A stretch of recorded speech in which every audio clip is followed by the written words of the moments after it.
நடிகர் ரவி மோகன் ஆர்த்தி விவாகரத்து வழக்கு நீதிமன்றத்தில் தொடர்ந்து நடந்துட்டு வந்துட்டு இருக்கு. பல வருட காதல் வாழ்க்கைக்கு பிறகு இப்போ சமீபத்தில் 2 பேருமே பிரிய போகிறதா அறிவிச்சிருந்தாங்க. முதல்ல ரவி மோகன் அவர் தான் அறிவிச்சிருந்தாரு, ஆர்த்தி என்னால் பிரிய முடியாது, நான் விவகாரத்தை ஏற்றுக்க மாட்டேன் அப்படின்ற மாதிரிலாம் சொல்லியிருந்தாங்க. அதற்கு மிக முக்கியமான காரணமாக பாடகி கெனிஷாவுடனான நெருக்கம் தான் ரவி மோகனுக்கு காரணம் அப்படின்னு சொல்லப்பட்டு வந்தது. அதை உறுதிப்படுத்துகிற வகையில் சமீபத்தில் ஒரு திருமணத்தில் அவர் கெனிஷா அவங்களோட வந்து ஜோடியாகவே கலந்துக்கிட்டு அவங்களுடனான உறவு உறுதிப்படுத்திட்டாரு.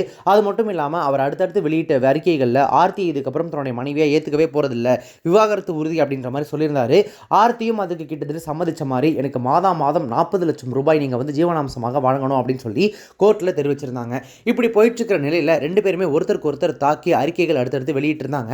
அப்படி ஒருத்தருக்கு ஒருத்தர் தாக்கி அறிக்கை வெளியிடக்கூடாது அப்படின்னு சொல்லி நீதிமன்றம் கண்டிச்சிருந்தது.